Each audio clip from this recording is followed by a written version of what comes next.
Bien, como decía, saludos a todas las personas que se han conectado a esta sesión que será online sobre conflictos éticos en reproducción humana asistida, organizada por la Asociación de Bioética y Derecho, de exalumnos del máster en Bioética y Derecho, con el apoyo del mismo máster que acaba de cerrar la convocatoria anual de becas, pero que en breve empezará su edición en octubre y que todavía tiene algunas plazas disponibles por si fuera de su interés. Les comentamos que todas las actividades que estamos organizando desde el máster, desde el grupo de antiguos alumnos, tutores, profesores en el marco de la asociación, están luego disponibles en los canales cuando son en abierto a través de nuestra página web. Hoy contamos con una intervención que seguro que les va a parecer excepcional, a cargo de Clara González y Agostera, que es también exalumna del máster, y hemos considerado oportuno tratar este tema que periódicamente vamos revisando y revisitando de la mano de una experta, en este caso, una experta que, como comentaba, se formó en el máster para completar ese perfil en aspectos éticos, legales y sociales de un tema como es la reproducción humana asistida, pero ella es embrióloga, trabaja en estos momentos en Dexeus y además es vocal del Comité de Ética Asistencial de los hospitales Quirón Dexeus, Tecnon, el Hospital del Pilar y Quirón Barcelona, que es un grupo de hospitales que antiguamente funcionaba por separado, pero que se ha agrupado bajo el paraguas de una mutua. Y además es profesora asociada de la Facultad de Biociencias de la Universidad Autónoma de Barcelona, con quien tradicionalmente hemos trabajado estos temas, de la mano del doctor Josep Santaló, miembro del núcleo duro del observatorio, así como otros profesionales, con lo cual la colaboración sigue y para mí es una muy buena noticia poder contar con ella y continuar con los debates. Y lo que vamos a hacer es, como siempre, darle paso y luego abriremos un pequeño espacio para el debate. Contamos con la inestimable y fundamental ayuda de Yasmina Soto, que como saben organiza estupendamente bien estas sesiones, también gracias a Susana Cedijo, que están ahí en el backstage de todo esto y que permite que funcione extraordinariamente. Así que gracias también. Clara, bienvenida. Hay profesores, tutores, personas que están vinculadas al núcleo duro del observatorio, investigadores, pero también alumnos, exalumnos y personas que han recibido esta convocatoria, os han interesado y que quizás puedan estar interesadas luego en abrir el debate. Así que adelante, te informo que, bueno, que se está grabando, ya te hemos pedido permiso, pero sobre todo que había 700 inscritos. Ya sabes que luego no todo el mundo se puede conectar, pero te lo comento para que no te entren los nervios. Bueno, muchísimas gracias. Adelante, bienvenida. No, muchas gracias a ti, Ciar. Me hace muchísima ilusión poder participar en la clausura del máster, que me he puesto a contar y han pasado 20 años desde que lo acabé y he pensado que esto no podía ser, pero sí, sí, dan 20 años, que parece mentira que hayan pasado tan deprisa. Y bueno, felicitar a los alumnos que se gradúan este año, que yo tengo muy buen recuerdo del máster y esa semilla que me dejó de, ¿no? Pues de plantearte algo más en tu día a día, pues luego me ha traído muchas alegrías, ¿no? Me permitió poder formar parte del Comité de Ética Asistencial, que es una de las partes de mi trabajo que más me gusta. O sea que lo recomiendo una y mil veces a las personas que estén indecisas. Y nada, ya veo a los asistentes, está aquí mi director de tesis, o sea que espero decir las cosas bien. Y nada, deciros que lo he preparado con mucha ilusión, sabiendo que el público sería un poco heterogéneo, con lo cual, disculpa si algunas cosas son muy básicas para algunas personas. Bueno, he intentado hacer bueno, una historia con un poco de continuidad y con la idea de que todo el mundo se lleve, bueno, pasemos todos un buen rato, ¿no? Entonces, bueno, pues tal y como ha dicho Iciar, mi trabajo principal es como embrióloga en el laboratorio de fecundación in vitro y también soy vocal de los comités de ética asistencial de estos 4 hospitales. Entonces, bueno, empezamos ya con la presentación. ¿Lo veis? No, no se os ha pasado, ¿no? No, pasar no pasa. No, no ha pasado. A ver.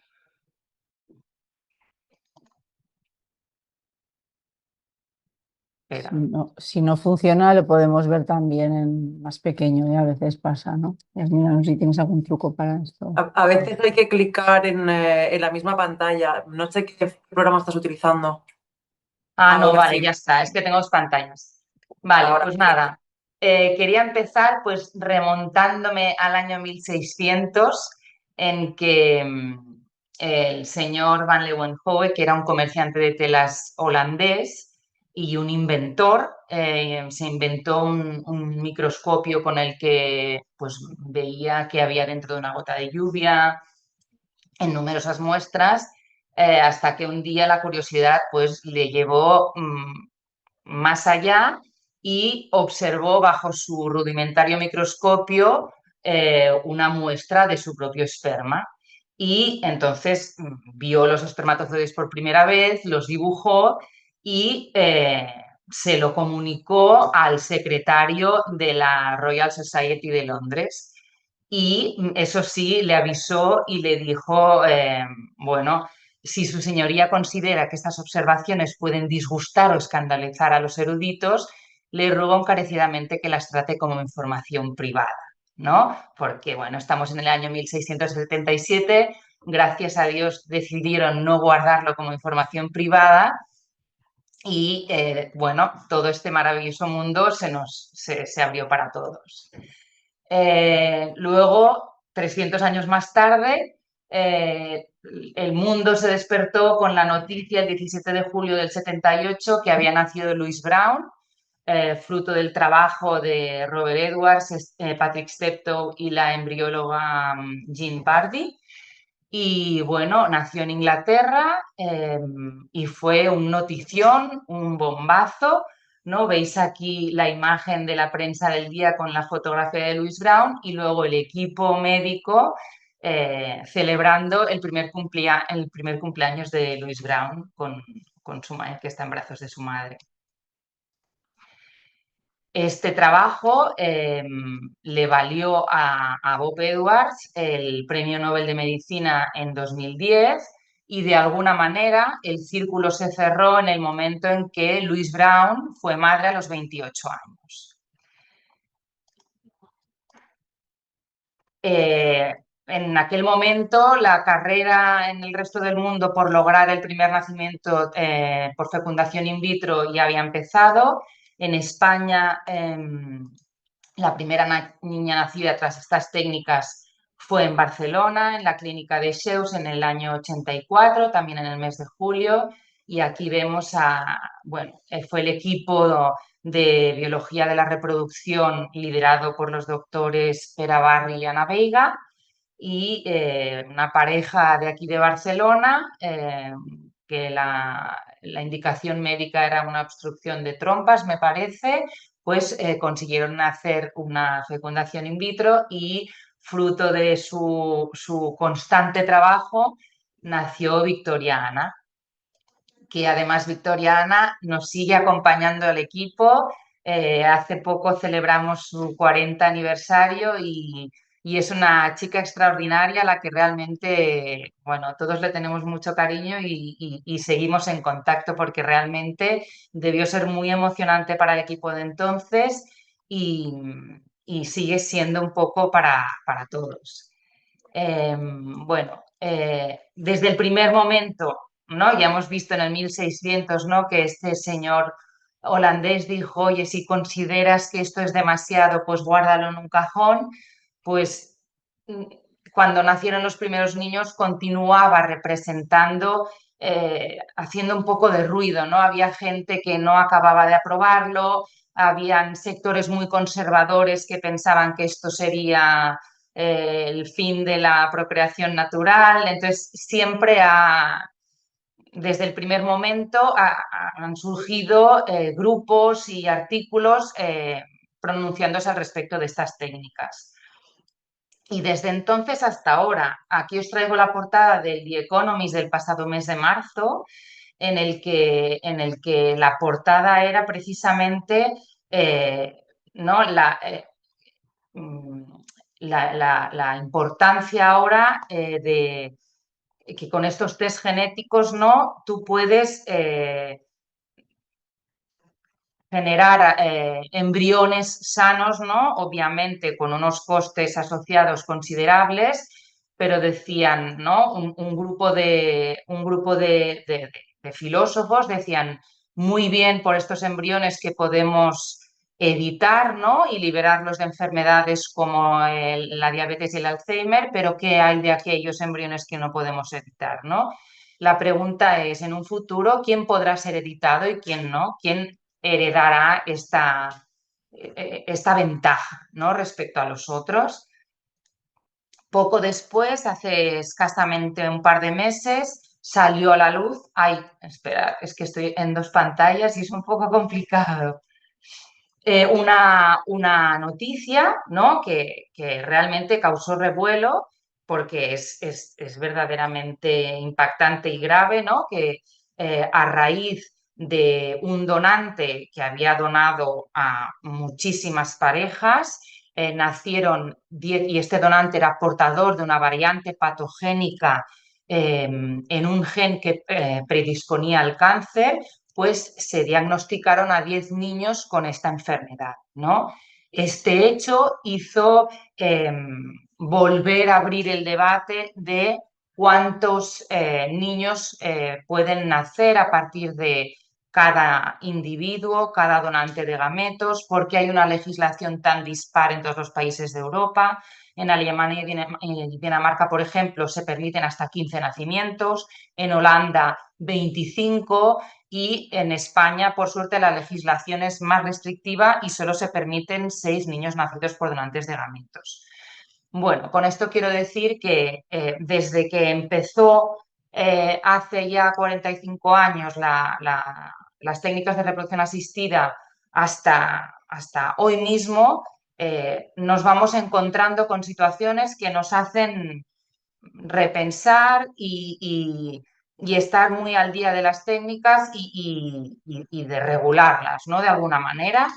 Entonces, tanto las sociedades internacionales, por ejemplo, como la ESRE, ¿no? Que sería la máxima autoridad europea para embriología, y la ASRM, que sería la máxima autoridad americana también para esta disciplina, tienen grupos de comités o comités de ética que se hacen precisamente estas preguntas e intentan dar unas recomendaciones para que toda la comunidad científica y todos los laboratorios vayamos a la par, ¿no? Aquí antes os he traído las sociedades internacionales. Las sociedades nacionales principales serían la Sociedad Española de Fertilidad y la Sociedad IASEVIR, de biólogos de la reproducción, que también tienen grupos de interés específicos para estas disciplinas. Entonces, tras esta pequeña introducción, vamos a entrar en materia, ¿no? Un poco más concreta. Entonces, bueno, empezaré explicando por qué tanto conflicto, ¿no? Con las técnicas de reproducción asistida, de dónde sale, cuál es el punto de partida. Luego enumeraré algunos retos éticos en reproducción asistida. Me encantaría poder hablar de todos ellos, pero vamos a tener que escoger unos cuantos porque si no, no acabaríamos. Y después poner un par de ejemplos de retos precisamente en genética, por afinidad a la materia y porque creo que también son de los que más se está hablando últimamente y he considerado que podrían ser de mayor interés para la audiencia. Entonces, empezamos con el primer punto, el estatus ontológico del embrión humano, es decir, ¿qué es el embrión humano? ¿Qué categoría le otorgamos al embrión humano, ¿no? Entonces, dependerá, ¿no? Dependerá de, bueno, antes vamos a hacer una definición para la parte de la audiencia que no sea tan de la medicina reproductiva, ¿no? Hablamos de preembrión y la primera ley sobre reproducción humana asistida que se promulgó en el año 88 habla de preembrión como grupo de células resultantes de la división progresiva del óvulo desde que es fecundado hasta aproximadamente 14 días más tarde, cuando debería empezar a implantar en el útero. Y el preembrión aquí vemos un preembrión en 4 células, ¿vale? Después hablaríamos ya de embrión cuando este preembrión ya se ha implantado y ha iniciado su organogénesis. Más tarde ya hablamos de feto, es una fase mucho más avanzada, el embrión ya tiene apariencia humana y sus órganos ya se empiezan a formar. Simplemente hacer un apunte, y es que la ley posterior a la del 88, que es la vigente actualmente, la ley 14/2006 sobre técnicas de reproducción humana asistida, mantiene la definición de preembrión, eliminando lo de cuando implanta en el interior del útero. Es decir, el preembrión es todo aquel embrión que todavía tenemos, aunque sea en el útero, no haya implantado todavía. Entonces, ¿qué valor le damos? ¿No? Bueno, hay diferentes posturas en la comunidad científica y entre la población. Cada uno puede tener una opinión al respecto. Hay una postura más conservadora, que sería el personalismo, ¿no? Es decir, la condición del embrión humano no depende de ningún momento y merece un respeto y un trato de persona desde el mismo momento de fecundación. Después habría otra postura intermedia que considera que hasta que el embrión no implanta, pues bueno, es un proyecto ¿no? Es un conjunto de células, pero que igualmente merece un respeto, pero no una consideración de persona. Y en el otro extremo encontramos la postura del experimentalismo, ¿no? Que el embrión es concebido como un conjunto de células con el que podemos hacer y deshacer un poco según nuestro parecer. Entonces, seguimos con los principales retos éticos que he identificado en reproducción asistida. Empezaremos enumerándolos. Como he dicho antes, me gustaría poder entrar un poquito más profundamente en cada uno de ellos, pero me parece que no tendríamos tiempo. Para mí el primer reto que se nos presenta es el mero acceso a las técnicas de reproducción asistida, ya sea en países desarrollados y por no hablar de los subdesarrollados, ¿no? Aquí hay una diferencia de cartera de servicios en la sanidad pública y en la sanidad privada, y en los países del tercer mundo, pues realmente la infertilidad para las mujeres es un estigma, ¿no? en muchas de ellas y genera también muchas injusticias. La reducción embrionaria, que ahora no se daría tanto porque los medios de cultivo y el desarrollo embrionario se ha optimizado mucho y ya se transfiere en el 99% de los casos un embrión, con lo que los casos de reducción embrionaria que se habían realizado hace muchos años, ¿no? Cuando podíamos transferir hasta 3 embriones, pues si implantaban los 3 embriones, algún paciente podía solicitar la reducción de uno de esos embriones. El cese de la conservación de los embriones humanos sin más, ¿no? La donación de gametos y embriones con finalidades reproductivas, hasta cuándo podemos, ¿no? O hasta dónde podemos pedir ciertas características físicas, o por qué no podemos pedir un embrión con un donante con las características físicas que a una receptora solicite, ¿no? Esto es en sí mismo otra clase que podríamos dar, otro debate que podríamos abrir cualquier otro día. La congelación de óvulos por razones sociales, es decir, mujeres que no planean a corto plazo tener hijos y son conocedoras de que las mujeres y las niñas nacen con una dotación de óvulos finita y que a medida que nos hacemos mayores, estos óvulos se reducen tanto en calidad como en cantidad, con lo cual a una edad temprana congelan los óvulos para utilizarlos más adelante. También tendríamos el screening genético preconcepcional, el diagnóstico genético de embriones antes de ser transferidos al útero. la edición genética de embriones humanos, que habéis oído hablar seguro en prensa o habéis visto en periódicos. La donación mitocondrial, que ya son técnicas que ahora, por ejemplo, en España no están permitidas, pero igual habéis leído algunos titulares tipo nace un hijo de tres progenitores, ¿no? La subrogación uterina, que esto sí que ha dado mucho debate, o los coloquialmente llamados vientres de alquiler, la investigación en embriones humanos y también el trasplante uterino, en tanto en cuanto que no es un trasplante vital y que es una cirugía complicada y extensa y se ha realizado en centros de salud de la sanidad pública. Entonces, como os he dicho, me trataré más en profundidad estos 3 puntos, ¿no? Que son más de genética. Y bueno, para también aquellos oyentes que no sean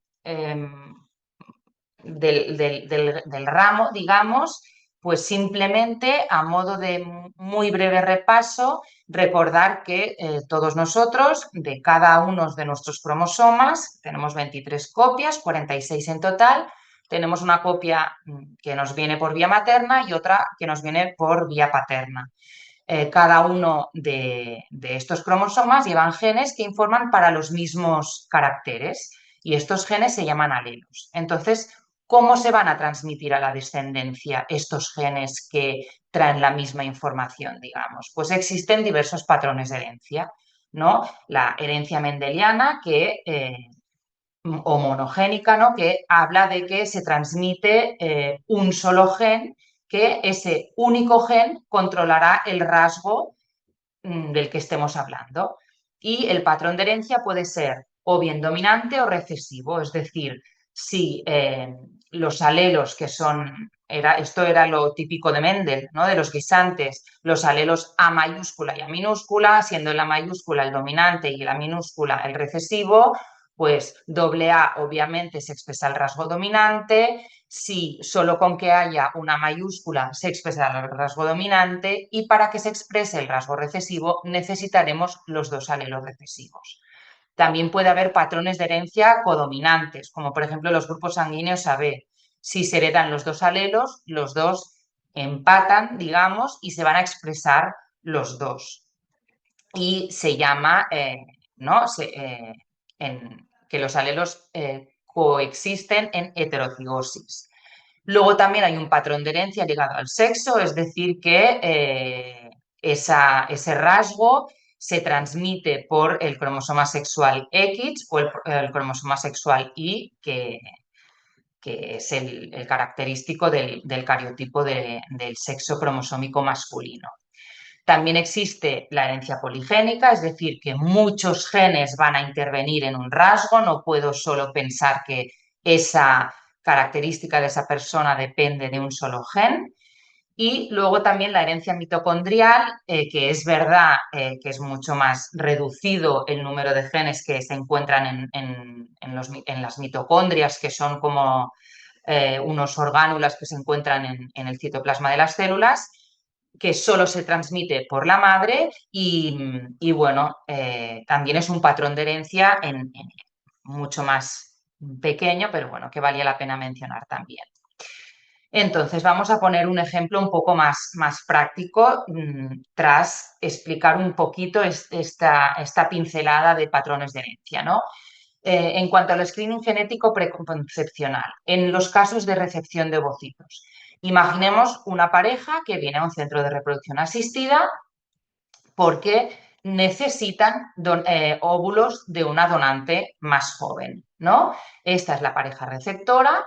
A la donante se le van a recuperar los óvulos que se inseminarán con el esperma del marido de esta pareja y fruto de esta fusión del óvulo con el espermatozoide, pues tendremos un embrión, ¿vale?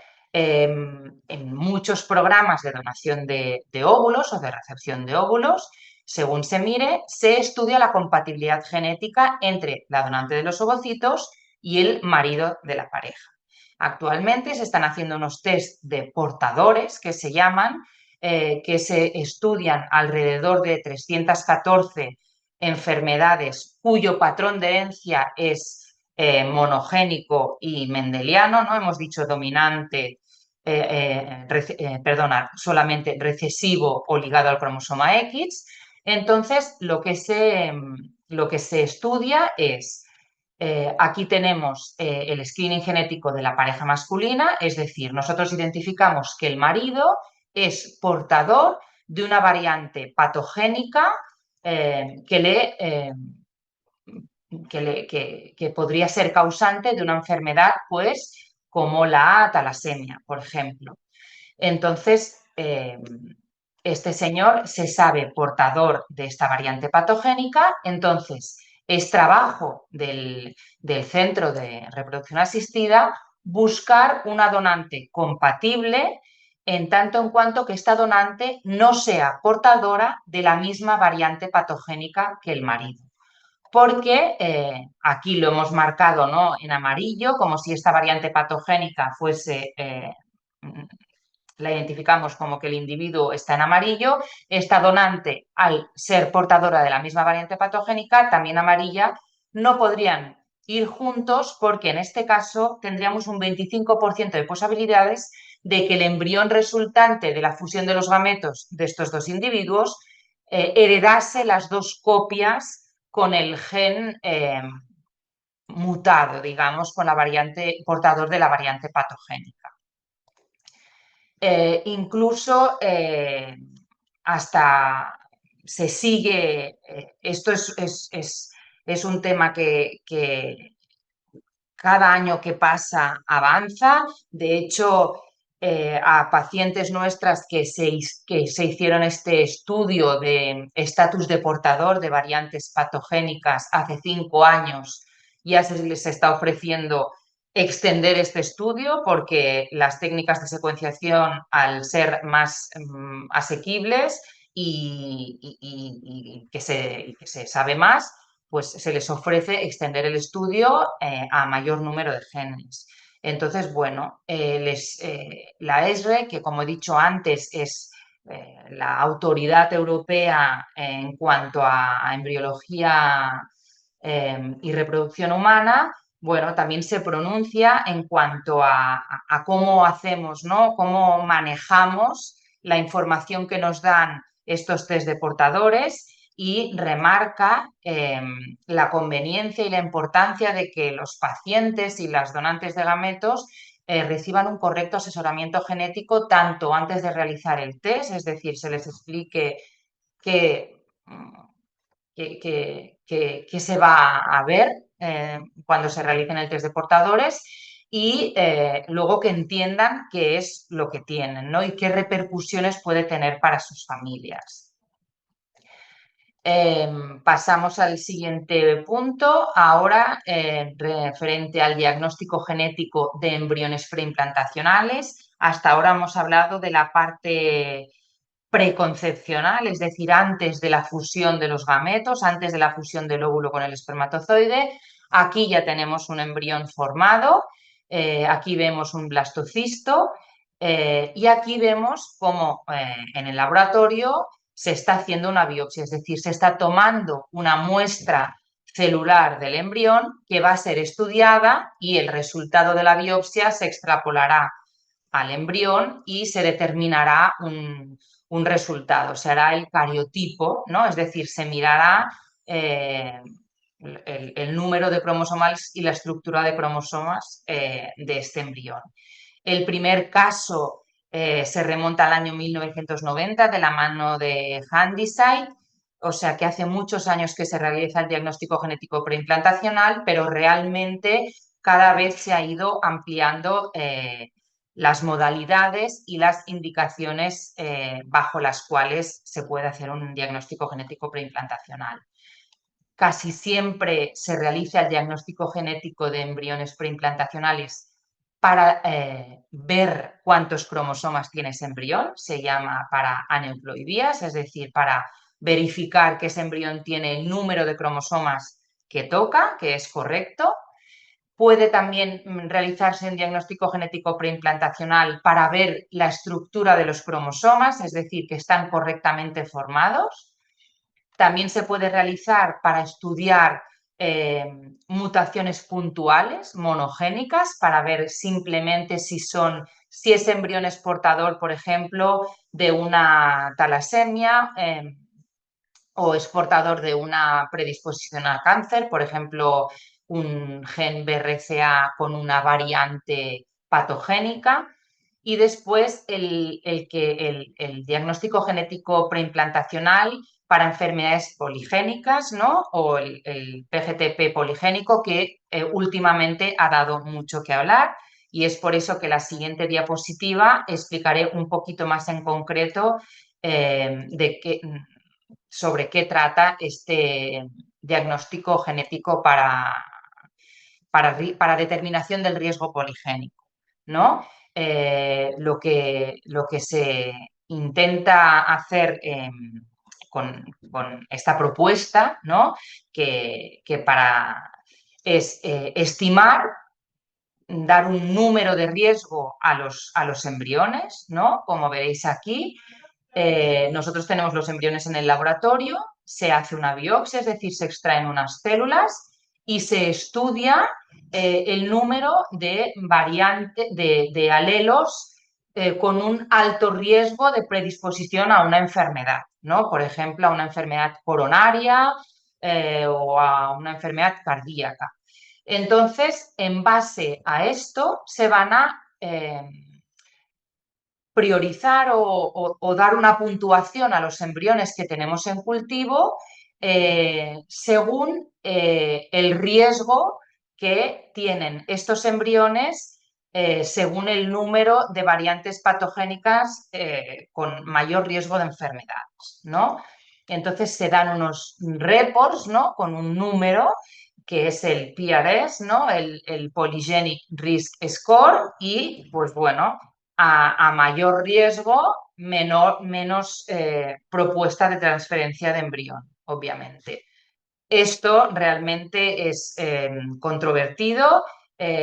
Bueno, lo sabéis en el observatorio, puesto que en marzo del año pasado ya escribisteis un documento monográfico sobre este tema, ¿no? Presenta muchísimos conflictos éticos en cuanto a que no se conoce la robustez de estos resultados y que obviamente traspasamos una carga de decisión a los pacientes que no sabemos si son capaces de entender o nosotros somos capaces de transmitir la información de tal manera que ellos puedan tomar una decisión informada realmente, y obviamente estas técnicas que son costosísimas presentan también el principio de justicia, pues bueno, se vería un poco vulnerado aquí porque habrá pacientes que podrán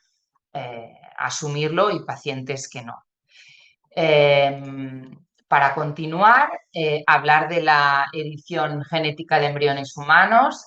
También ha cubierto muchísimas portadas de muchas revistas, de muchos papers científicos, de muchos periódicos, y bueno, fue a raíz realmente fue a raíz de un investigador español que ahora no recuerdo el nombre, valenciano, el doctor Santaló seguro que me lo puede recordar, que fue un estudio muy, muy interesante porque realmente yo siempre pensaba, no, ostras, todo nos viene de los Estados Unidos y de fuera, pues uno de los avances científicos más revolucionarios ha venido fruto del estudio de un biólogo, un microbiólogo valenciano, que estudiaba unas bacterias que se encontraban en las salinas en Alicante, creo, y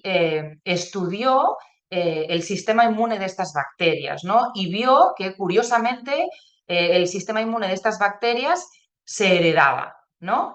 Después vino esta mujer, Jennifer Doudna, y su compañera Emmanuelle Charpentier, que siguieron con este estudio, ¿no? Con el CRISPR-Cas, que es esto que detectó este microbiólogo español, y ellas le dieron una vuelta porque buscaron la aplicabilidad en el laboratorio, ¿no? Esto les valió a estas investigadoras el premio Nobel y generó muchísima controversia, ¿no? Porque se había encontrado la manera de cortar y pegar el ADN en el laboratorio de una forma barata y rápida.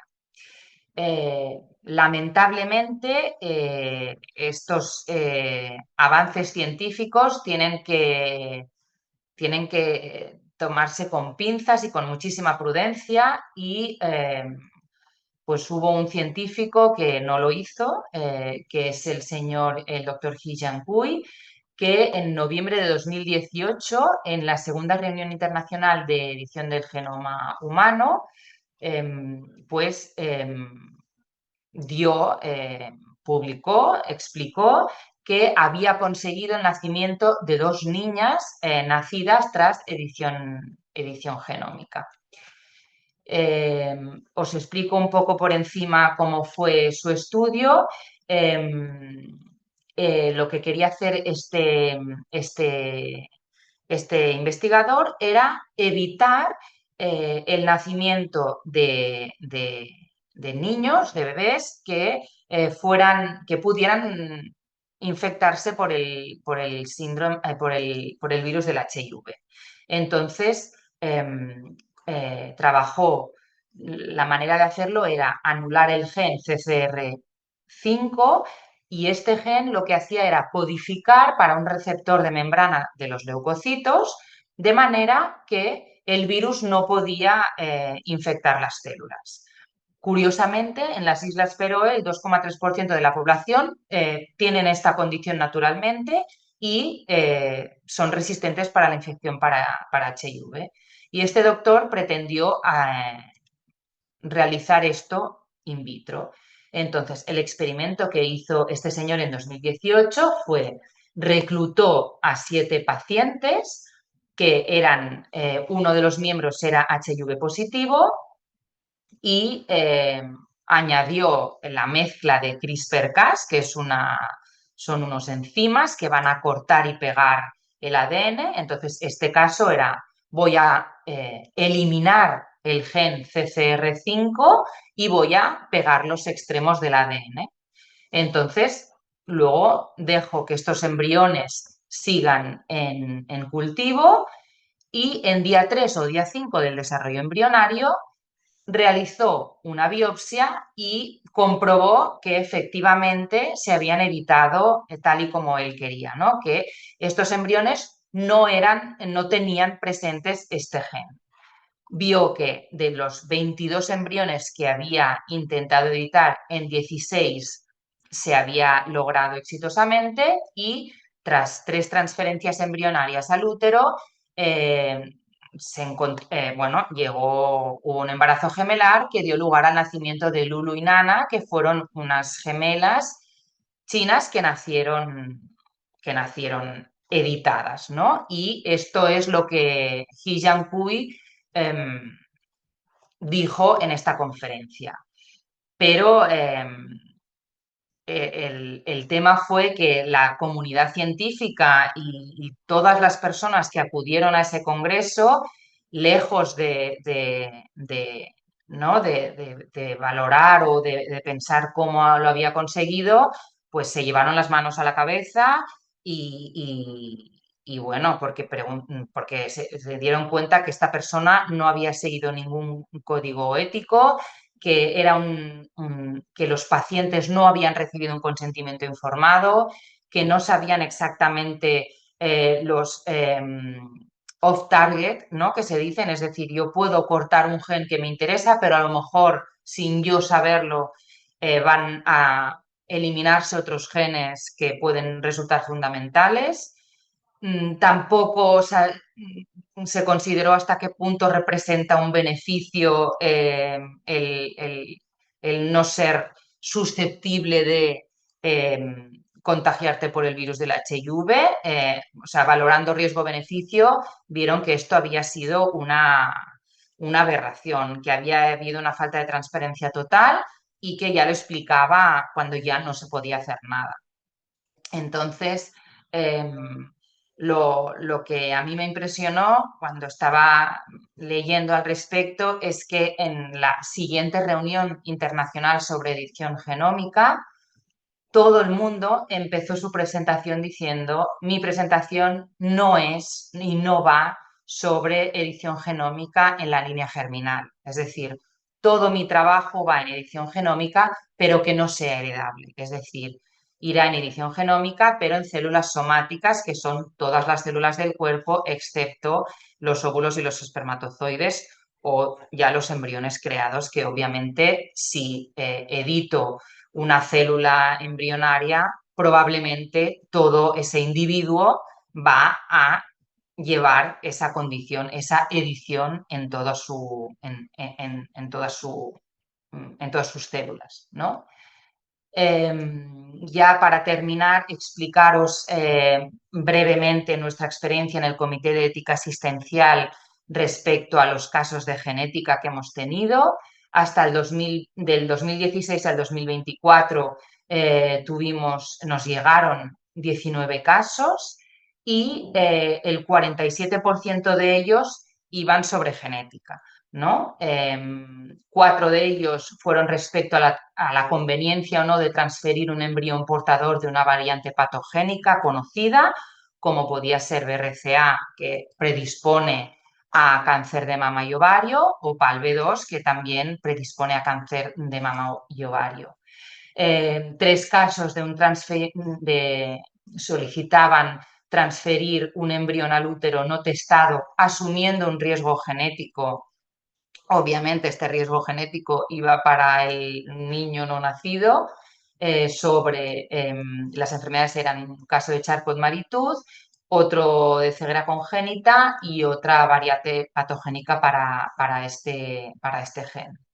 Otro de los casos que nos llegó fue la realización de un cribado genético para predisposición a cáncer en un donante de semen. Era una mujer que había padecido un cáncer y se sabía portadora del BRCA y quería testar al donante de semen porque quería evitar que él también fuera portador.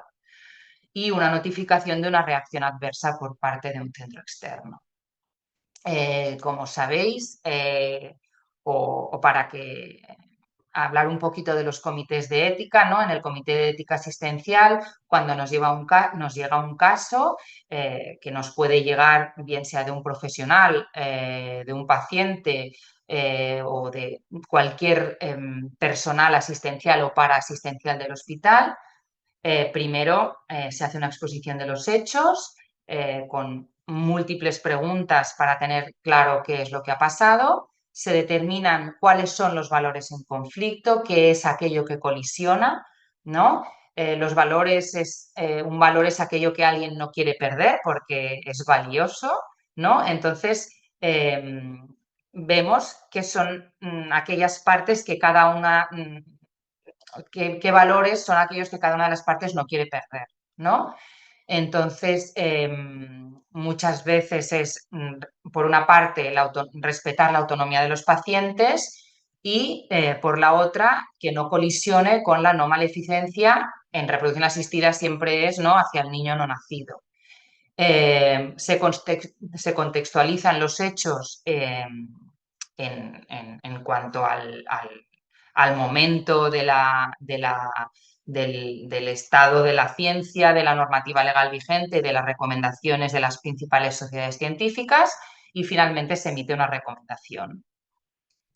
Bueno, para ir acabando ya, para poder tener un poco de tiempo para hablar entre nosotros, bueno, concluir que el siglo XXI puede que sea el siglo de la genética, que la legislación es lenta de por sí y que los profesionales muchas veces nos encontramos expuestos a situaciones para las cuales probablemente no tenemos la respuesta y la legislación todavía no no ha llegado a ese punto, que la bioética puede ser, pongo aquí, pero yo creo que es siempre una ayuda, nos otorga una ayuda para reflexionar estas cuestiones, que siempre hay que contextualizar el momento vital de los casos. No es lo mismo, ¿no? Nos ha pasado en algunos casos que no es lo mismo que te expliquen algo que vivirlo en primera persona, ¿no? Las vivencias de cada uno muchas veces condicionan algunas de nuestras opiniones, que es importante el cumplimiento del principio de autonomía exige que el individuo disponga de una información necesaria para formarse un juicio meditado, ¿no? Esto lo he dicho antes, que es importante que los profesionales seamos capaces de dar una explicación entendible, de perder tiempo o ganar tiempo, ¿no? Firmando un consentimiento informado, no simplemente dando un papel para que se lo lleven a casa. O sea, que ese consentimiento sea informado, ¿no? Que se le explique, que se le resuelvan las dudas, porque realmente la forma práctica de expresar la autonomía moral de estos pacientes es a través de esto, ¿no? Y luego me gustaría acabar esta presentación, ¿no? Sabiendo, ¿no?, que puede ser inherente a la naturaleza humana, que siempre hemos querido de alguna manera influir, ¿no?, controlar la naturaleza humana de alguna manera. Veamos el ejemplo en el año 32, ¿no?, en un contexto en que había una profunda crisis económica, salíamos de la Primera Guerra Mundial, estaban en auge los totalitarismos. Pues Einstein se carteaba con Freud sobre si había alguna manera, ¿no?, de controlar la evolución mental, si la cultura podía reemplazar el instinto, por ejemplo, si podíamos controlar la evolución humana, ¿no?, en una serie de cartas. O sea que la voluntad de intervenir de alguna manera estaba. De la misma manera que Aldous Huxley también escribió en el mismo año, ¿no?, que él también se inspiró en el auge del fascismo en Europa en aquella época, y a través de su obra maestra criticaba la supresión de las emociones y los pensamientos e imaginó un auténtico laboratorio de fecundación in vitro, realmente donde poder fabricar seres humanos con unas características determinadas. Entonces, también se preguntó el doctor Marqués y Bonet, un biólogo también reconocido, ¿todo esto representará un beneficio para la especie humana? Porque la evolución nos ha enseñado que las especies dominantes no perviven, ¿no? Se acaban autofagocitando de alguna manera, ¿no? Porque anulamos el ecosistema que nos permite vivir, ¿no? Entonces deberíamos limitar el proceso como especie. Siempre que pensamos en la evolución, nos pensamos, ¿no?, o nos viene a la mente esta imagen, y verdaderamente la evolución humana en realidad no es así, no es lineal, ¿no? Es un árbol. Y nosotros ahora, el Homo sapiens, nos encontramos aquí, ¿no?, en la era de la genética. ¿Podrá ser este el último o el final de una de las ramas de Homo sapiens? ¿Será a partir de aquí que empezaremos una nueva subespecie? No lo sabemos. Y nada, esta era mi última diapositiva. Quería agradecer a todos mis compañeros de trabajo, a mi querido Comité de Ética Asistencial, que me ha aportado tantísimo a nivel profesional, personal, y bueno, también a todos los grandes profesionales con los que he trabajado, los profesores de la Universidad Autónoma que también me han despertado esas ganas de continuar aprendiendo y continuar sabiendo y investigando y disfrutando de la profesión. Y nada más, espero que os haya interesado, feliz de contestar preguntas y de abrir debate. Muchas gracias, Clara. Gracias por la presentación. Has abierto muchísimas cuestiones, temas que tienen que ver, ¿no? con la reproducción asistida, pero bueno, con aspectos éticos, sobre todo desde la parte más procedimental de análisis, que es la que a mí en particular me interesa, ¿no? El trabajo de los comités cuando hay estos dilemas, estas cuestiones. Voy a abrir el debate. Tenemos a profesores del máster y hoy quiero tener un momento de recuerdo especial, porque claro, estos temas hay que comprenderlos, son complejos y hay que entender las bases, sobre todo de la genética. Y hemos perdido recientemente a la profesora Rosa González Duarte, que era nuestro referente, murió hace pocos días y me gustaría enviarle un recuerdo especial. Está aquí la doctora Malfain, que ha trabajado con ella muchos años. También he visto que estaba conectada la doctora Veiga, con quien hemos trabajado en el pasado, en todos esos documentos que publicamos desde el Observatorio de Bioética, ¿no? De Bioética y Derecho, para fomentar el debate social, un debate social informado sobre estas cuestiones. No sé si alguien se anima, no sé si hay alguna mano. Sí, veo, voy al chat. A ver, tenemos una intervención, no consigo ver quién es. A ver, hay muchísimas personas conectadas, voy al chat. A ver, bueno, ya hemos copiado el nombre, Clara, era Francis Mójica, era Ah, sí, sí, sí, sí, qué para mal, no ¿eh? Fatal. interrumpirte, y lo tienen desde hace rato en el chat. En el chat te felicitan y no sé, Yasmina, no estoy viendo manos alzadas, no sé si Tiene la mano alzada Esteban hay Cruz. hay una. Pues Esteban, adelante y luego leemos Sí, alguna intervención en el chat. muchísimas gracias. Muy buenas tardes por allá, buenos días aquí en México. Bueno, mi nombre es Esteban Cruz, yo soy embriólogo también y especialista en derecho sanitario. Por supuesto que estos temas apoyan mucho y más en las características que prácticamente nosotros estamos viviendo en la actualidad en nuestro país, en México. Un punto que yo quiero comentarle a Clara está en relación a que, si bien es cierto, y me concretaré a mencionar lo de la edición genética, se ha avanzado bastante en términos de poder llevar a cabo todos estos procesos genéticos moleculares en laboratorio. Pero también uno de los puntos que está ahí, que sabemos y que ya desde hace mucho tiempo se ha referido, es que no solamente los cambios que se dan en el contexto del material genético van a presentarse o no van a presentarse. Esa es una parte, porque la otra pues está relacionado con el ambiente finalmente en el cual va a estar rodeado el individuo, a partir del cual pues se hizo la edición genética, ¿no?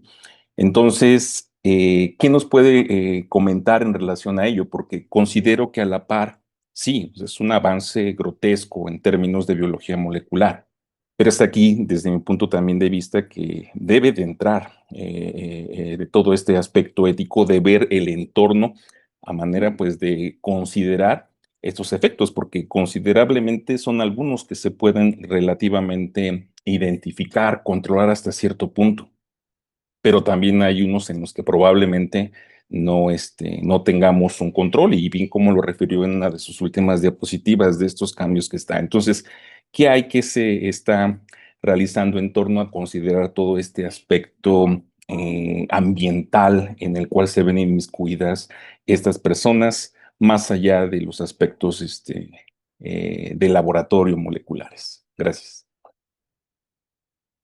De momento, el CRISPR, la edición genómica o genética, no forma parte de la rutina de los laboratorios de reproducción asistida. Yo lo he traído porque es un tema pues, que se oye mucho hablar y, como he dicho, está prohibido en la línea germinal, ¿vale? O sea, está prohibido la edición genómica en embriones y, por tanto, no se ha estudiado. Sí que se hace en líneas somáticas, hay algunas enfermedades que ya se tratan eh, con esta tecnología, pero yo creo que monitorizar el efecto del ambiente es cuanto menos difícil para tener unas conclusiones claras, ¿no? Del efecto del ambiente sobre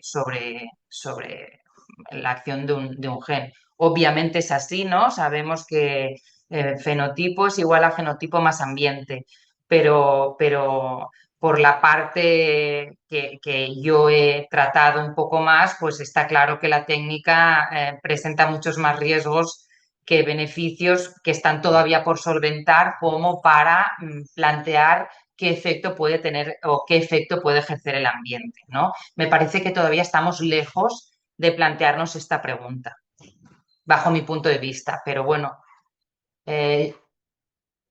Gracias. El doctor Santalo tiene algún comentario o pregunta y después Sergio Sánchez Gambetta. Luego intervenciones cortas, por favor, si no perdemos mucho tiempo. Muchas gracias. Sí, gracias, Iciar. Muchas gracias, Clara, por tu magnífica presentación. Am, yo quería responder un poco lo que está diciendo, o lo que preguntaba ahora el doctor Cruz Arenas. Básicamente, la forma de incidir en la influencia del ambiente es a través de la epigenética, ¿no? Los aspectos éticos de la epigenética es algo que, bueno, la epigenética es como más reciente que la genética y por lo tanto van un poco como más atrasados. Nosotros hemos publicado alguna cosa sobre los aspectos estos de la epigenética, tenemos un paper al respecto. Pero lo que me refiero es que la epigenética abre la puerta a incidir. Esto está muy lejos, como muy bien decía Clara, aún estamos al principio, pero con las técnicas de CRISPR también se puede modificar epigenéticamente el genoma.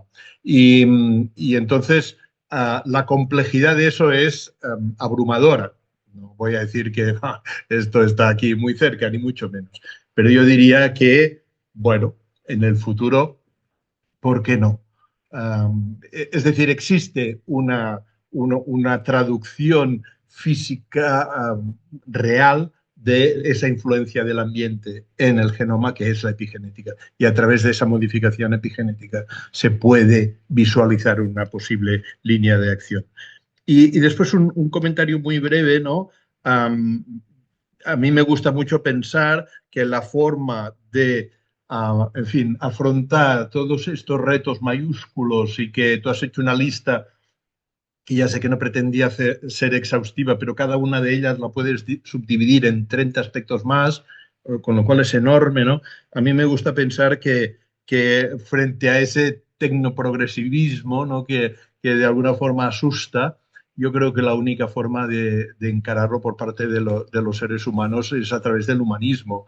Yo soy un acérrimo defensor de ese humanismo que parece que está quedando cada vez como menos de moda. Es que, no sé, la gente pues no le gusta leer, no le gusta la música, solo le gusta ganar dinero, y ese materialismo creo que es lo que más me asusta a mí, la verdad. Y yo creo de verdad, sinceramente, a mí, por cuestiones, en fin, que no viene al caso, me dieron un premio en la Facultad de Filosofía y Letras por ser un científico que comprende ese tipo de cosas, porque a mí me gusta decirlo y siempre que puedo, y aprovecho este foro para hacerlo, abogo por ese humanismo, por esa comprensión, por esa mirada humana del mundo. Y creo que eso es algo que nos puede vacunar contra muchas maldades en el futuro. Gracias. Gracias, Josep. Pasamos la palabra a Sergio Sánchez Gambetta, que es alumno del máster también. Sergio, adelante. Sí, ¿qué tal? Muchas gracias, voy a hacer mi pregunta bastante rápida. Con respecto al puntaje de riesgo poligénico que comentaban, y entiendo la selección del embrión que tenga este riesgo, yo tengo ahí un par de dudas. Yo lo que había entendido era que no se podía hacer investigación, o hay una prohibición de investigación con embriones. Eso en primer momento. Y si es que hay una restricción de esta investigación, ¿cómo es que se ha validado o que se valida estos scores, o sea, estos puntajes de riesgo poligénico, para determinar que cierto score, cierto valor va a ser o se va a acercar tal vez a un 90, 95, 99, no sé, dependiendo de la curva, del ROC, para determinar cierta enfermedad, si es que no se puede investigar? Es decir, No sé cómo se puede seleccionar un embrión si es que la evidencia científica sobre estos scores probablemente es muy limitada, como también existen limitaciones en otro tipo de técnicas que son mucho menos controversiales con respecto a su investigación, ¿no? Entonces, ¿cómo se maneja esto? ¿Cómo lo manejan a nivel del comité y qué opiniones hay al respecto? Bueno, obviamente lo que dices, ¿no? Y es una de las críticas a esta técnica, que el cálculo de este riesgo, no sabemos la robustez de este cálculo, y que siempre son un porcentaje de riesgo, ¿no? Que está por ver, pues como he dicho, ¿no? La robustez del mismo. Por otro lado, decir que al menos en España la investigación con embriones humanos no está prohibida, es decir, cuando una pareja no desea seguir conservando los embriones supernumerarios que tiene, ¿no? La ley contempla tres destinos: una donación a terceros para proyectos reproductivos, otro el cese de la conservación de los embriones sin otro fin, y una de las opciones es donación a investigación. Pero esto tiene que haber un proyecto específico aprobado para que estos embriones puedan ser donados a un proyecto en concreto, precisamente pues para investigar con responsabilidad, ¿no? Por eso cuando una pareja dona embriones para investigar, firma un nuevo consentimiento y ellos saben para qué proyecto en concreto va a estar esto destinado. Entonces, yo entiendo que cuando han estudiado el cálculo del riesgo poligénico, no ha sido a partir de embriones. O sea, lo primero que hacen es ver el estatus de portadores de los alelos de los progenitores, en tanto que el alelo portador de este señor para enfermedades, o los alelos portadores del progenitor para enfermedades cardiovasculares, es pues 170 genes de elevada predisposición. En cambio, la mujer es portadora de 60 genes de predisposición media. Entonces, ellos hacen una fecundación in vitro normal y luego leen el número de alelos que ha heredado cada embrión. ¿Vale? No sé si me he explicado bien. Sí, sí, sí, pero no quería seguir con el punto porque me imagino que hay más preguntas, no me quería comer el tiempo, pero sí, sí, gracias.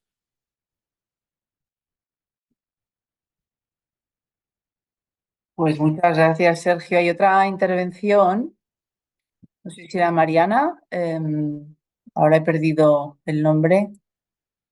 Adelante. Marianela, perdón, Marianela Balanesi. ¿No? Había visto una mano levantada, perdona, Marianela, había visto la mano, quizás equivocado. ¿Alguna intervención más? ¿Algún comentario más? Hola Clara, yo quisiera hacer una pregunta. No sabemos quién está hablando. Habla María Fernanda Pérez de Colombia, de Bioética y Derecho. Adelante. Bueno, Clara, primero que todo te quería felicitar por tu presentación, ha sido súper clara y Ay, eso, pues, muchas soy gracias. abogada. ¿Aló? No, ¿Me no, que muchas gracias. Ah, ok, perdóname.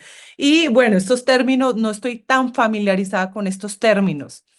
Bueno, tengo dos preguntas. La primera es, desde tu perspectiva ética o bioética, ¿cuáles son esos conflictos éticos que entran a jugar en la terapia mitocondrial? Porque ha sido tal vez una técnica que no, digamos que podría traer implicaciones, bueno, jurídicas o éticas.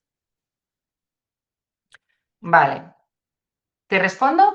Tenías dos Va, preguntas. sí, ok. Y la segunda pregunta es, ¿cuáles crees que son esos derechos que tenemos sobre nuestro propio material genético de manera individual, sea ovocito, sea esperma, y cómo se entraría allí a diferenciar cuando ya hay un embrión, porque ya está fertilizado, pues esos ovocitos, ese esperma, hasta dónde va este, como este derecho, este poder que tenemos sobre nuestro propio material genético. Y peor aún, o digamos, se complica un poco más cuando es implantado en un útero subrogado, porque entonces estaríamos hablando del cuerpo de la mujer, pero tenemos nuestro material genético en ese embrioncito que fue implantado. Vale, pues María Fernanda, gracias por tus preguntas.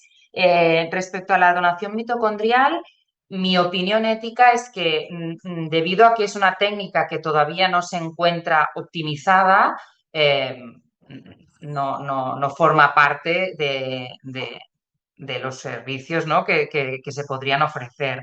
Hay dos maneras de hacerlo, ¿no? Una de ellas significa crear embriones para luego destruirlos, que eso éticamente es controvertido, ¿no? Porque significaría inseminar el óvulo y el espermatozoide de la pareja y luego enuclear el cigoto, ¿no? Para cambiar el citoplasma y utilizar el citoplasma de una donante de ovocitos, porque el ADN mitocondrial se encuentra en el citoplasma.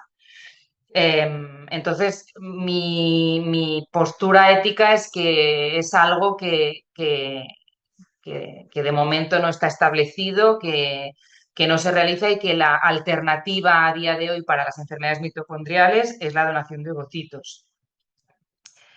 Y por otro lado, me preguntabas qué derechos tenemos sobre nuestro material reproductivo. Pues mi opinión es que nuestro material reproductivo, mis óvulos, yo considero que son células, sin más.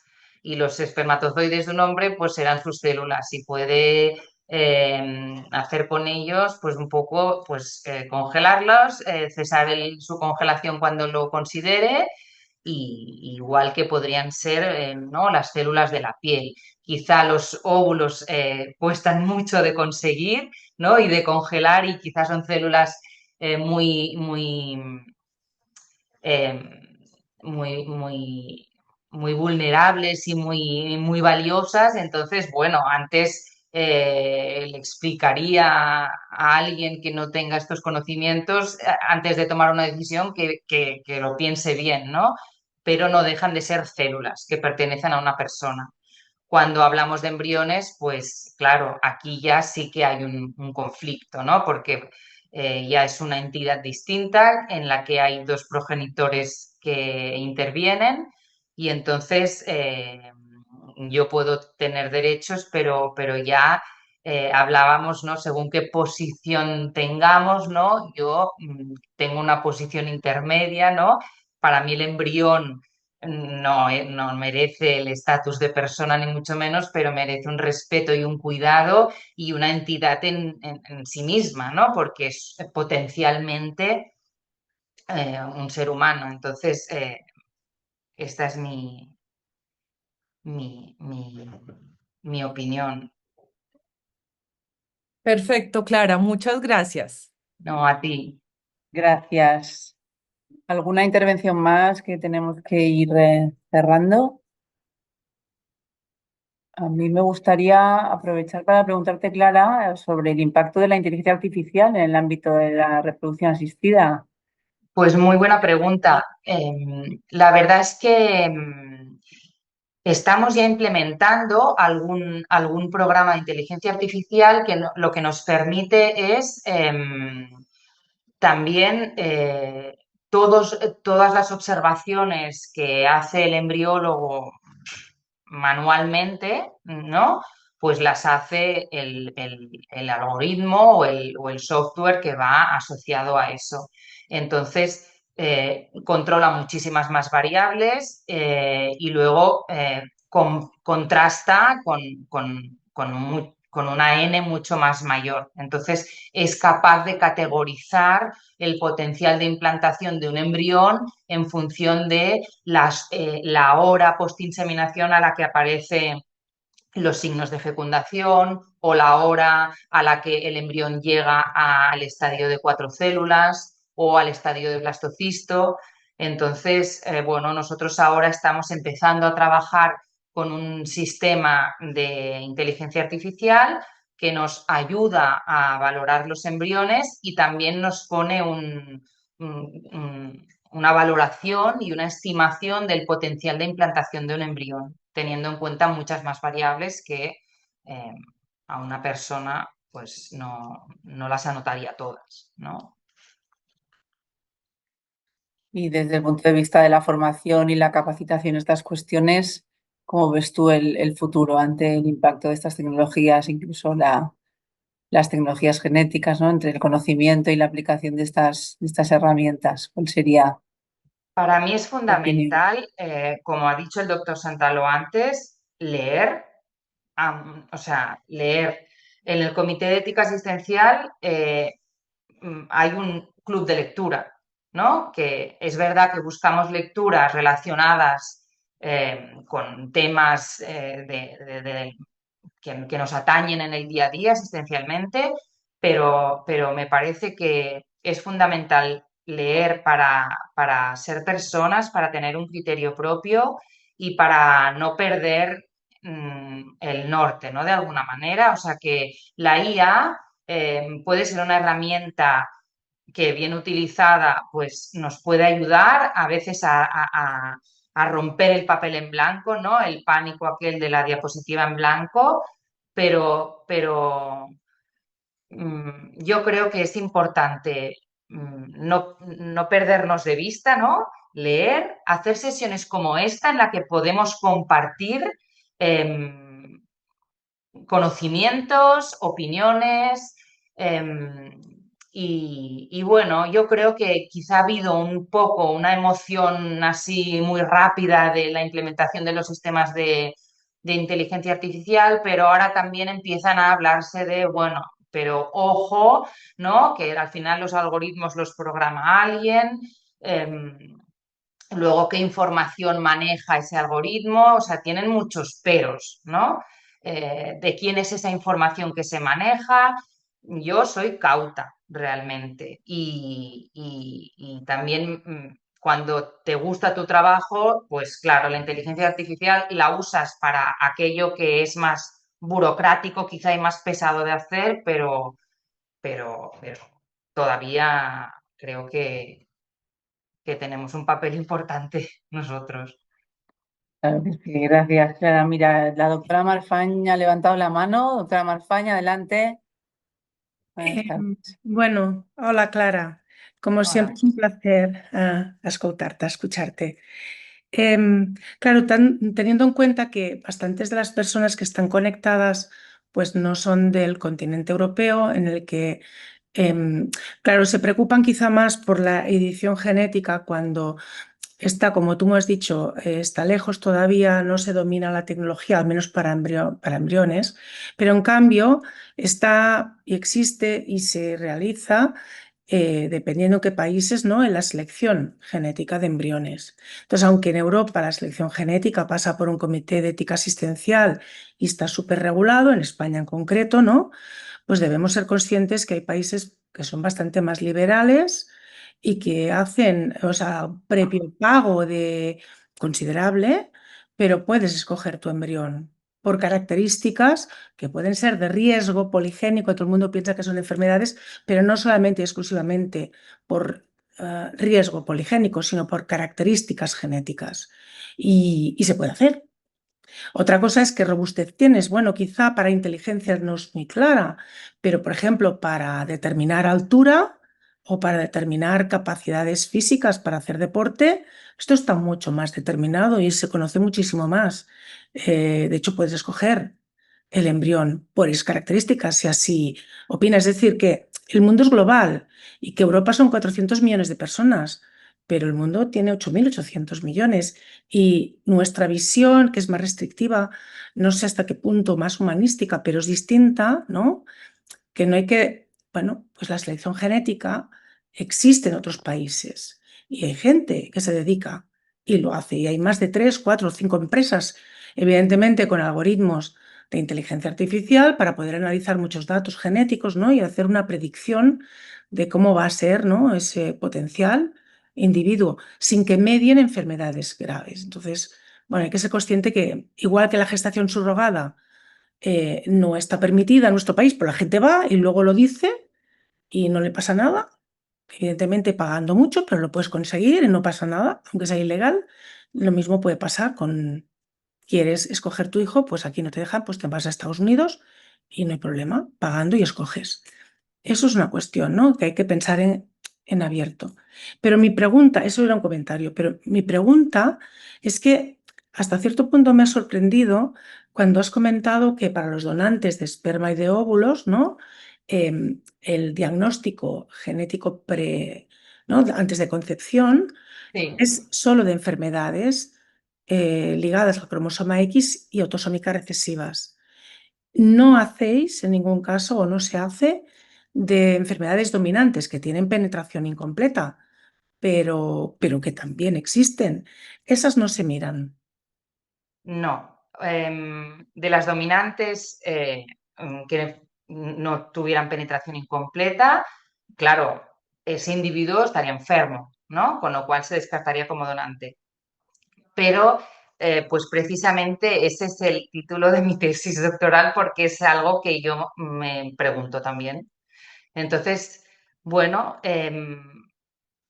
porque precisamente el caso que nos llegó al Comité de Ética Asistencial en referencia a la conveniencia de testar a un donante de semen para conocer su estatus de portador de BRCA, de variante patogénica, pues había profesionales que no lo consideraban adecuado testar para ello, porque no estaba médicamente indicado, si no habían antecedentes familiares. Entonces, a mí me genera dudas. Entonces, me gustaría profundizar en esto, porque penetración incompleta, expresividad variable y predisposiciones a.